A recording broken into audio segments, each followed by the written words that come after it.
ನನ್ನ ಹೆಸರು ಸಂತೋಷ್ ಅಂತ ಹೇಳಿ, ನನ್ನ ಫ್ರೆಂಡು ಅಪ್ಪಾಜಿ ಹುಷಾರಿಲ್ಲ ಅಂತ ಹೇಳಿ ಫೋನ್ ಮಾಡಿದ್ದ ನನಗೆ. ನಾನಲ್ಲಿ ಸಾಗರ ಹಾಸ್ಪಿಟ್ಲಿಗೆ ಬಂದೆ. ಅಷ್ಟೊಳಗೆ ಅವರು ಕರೂರಿಂದ ಬರೋಕ್ಕೆ ಲಾಂಚ್ ಮೇಲೆ ಬರೋದಾಗಿದ್ರೆ 2.5 3 ತಾಸು ಬೇಕಿತ್ತು ಇಲ್ಲಿ ಸಾಗರ ಬರೋಕ್ಕೆ. ಈಗ ಅಲ್ಲಿ ಒಂದು ಹೊಸ ಸೇತುವೆ ಆಗಿದ್ರಿಂದ ಒಂದು 3/4 ತಾಸು ಒಳಗೆ ಕರೂರಿಂದ ಸಾಗರ ಬಂದ್ರು. ಈಗ ಅಲ್ಲಿ ಕಾಮಗಾರಿ ನಡೀತಾ ಇದ್ರು, ಸೇತುವೆ ಒಳಗೆ ಬರೋಕ್ಕೆ ಅವಕಾಶ ಮಾಡಿಕೊಟ್ರು ಅಲ್ಲಿ ಸಿಬ್ಬಂದಿ ವರ್ಗ.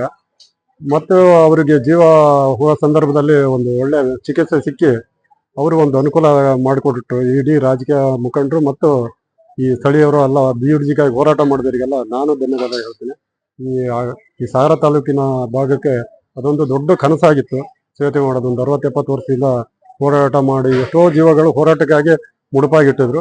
ಈಗ ಒಂದು ಅವಕಾಶ ಮಾಡಿಕೊಟ್ಟದಕ್ಕೆ ಸೇತುವೆ ಇನ್ನೂ ಶೀಘ್ರದಲ್ಲೇ ಉದ್ಘಾಟನೆ ಆಗಲಿ ಅಂತ ಹೇಳಿ ನಾನು ಬೇಡ್ತಾ ಇದ್ದೀನಿ ದೇವರ. ನನ್ನ ಹೆಸರು ಚೈತ್ರ, ಇವ್ರು ನಮ್ಮ ಮಾವ ಕೃಷ್ಣಮೂರ್ತಿ. ನಾವಿರೋದು ತುಮ್ರಿ ಕರೂರು ಹೋಬ್ಳಿಲಿ. ನಮ್ಮ ಅಂತನದ ಹೆಸರು ಮಳವಳ್ಳಿ. ನಿನ್ನೆ ಮಧ್ಯಾಹ್ನ ಅಷ್ಟೊತ್ತಿಗೆ 3 ಗಂಟೆ ಅಷ್ಟೊತ್ತಿಗೆ ನಮ್ಮ ಮಾವರಿಗೆ ತುಂಬಾ ಹುಷಾರಿಲ್ದಂಗಾಯ್ತು, ಜ್ವರನೂ ಜಾಸ್ತಿ ಆಯ್ತು. ಲಾಸ್ಟ್ ಟೈಮ್ ಹೀಗೆ ಆಗಿರೋದ್ರಿಂದ ನಾವು ತಕ್ಷಣ ದೊಡ್ಡ ಆಸ್ಪತ್ರೆಗೆ ಕರ್ಕೊಂಡ್ ಬರ್ಬೇಕಾಯ್ತು. ಆಂಬ್ಯುಲೆನ್ಸ್ಗೆ ಕಾಲ್ ಮಾಡಿದ್ವಿ. ನಾನು ಮತ್ತೆ ನಮ್ಮ ಮಾವ ಇಬ್ರೇ ಬಂದ್ವಿ ಆಂಬ್ಯುಲೆನ್ಸ್ ಅಲ್ಲಿ. ಲಾಂಚ್ ಅಲ್ಲಿ ಬರೋದಾಗಿದ್ರೆ ನಮ್ಗೆ ತುಂಬಾ ಹೊತ್ತಾಗ್ತಿತ್ತು, ಹೆಚ್ಚು ಕಮ್ಮಿ 1.5 ತಾಸು ಇಲ್ಲ 2 ತಾಸು ಆಗ್ತಿತ್ತು ಬರೋದಾದ್ರೆ. ನಮ್ಗೆ ಬ್ರಿಡ್ಜ್ ಇಂದ ನಾವು ಆಂಬ್ಯುಲೆನ್ಸ್ ಡ್ರೈವರ್ ಬ್ರಿಡ್ಜ್ ಅಲ್ಲಿ ನಮ್ಗೆ ಕರ್ಕೊಂಡ್ ಬಂದ್ರು.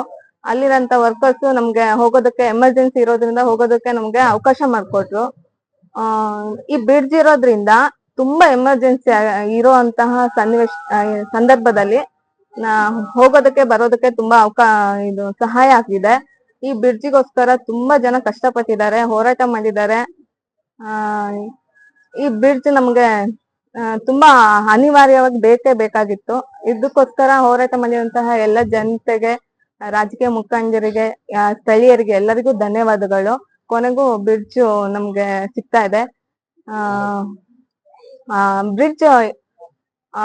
ಬ್ರಿಡ್ಜ್ ಉದ್ಘಾಟನೆ ಆಗೋದಕ್ಕಿಂತ ಮುಂಚೆನೆ ನಮ್ಗೆ ಎಮರ್ಜೆನ್ಸಿ ಇರೋದ್ರಿಂದ ನಮ್ಗೆ ಇಲ್ಲಿ ಬರೋದಕ್ಕೆ ಅವಕಾಶ ಮಾಡ್ಕೊಟ್ರು ಬ್ರಿಡ್ಜ್ ಮೇಲೆ. ಅಲ್ಲಿಂದ ವರ್ಕರ್ಸ್ಗೂ ತುಂಬಾ ಥ್ಯಾಂಕ್ಸ್. ಹಾಗೆ ನಮ್ಮ ತಕ್ಷಣದಲ್ಲಿ ಬ್ರಿಡ್ಜ್ ಮೇಲೆ ಕರ್ಕೊಂಡ್ ಬಂದಿರುವಂತಹ ಆಂಬ್ಯುಲೆನ್ಸ್ ಡ್ರೈವರ್ ಗಂಗಾಧರ್ ಸರ್ ಅವರಿಗೂ ಸಹ ಧನ್ಯವಾದಗಳು. ಇಷ್ಟ ಹೇಳ್ತಾ ನಾನು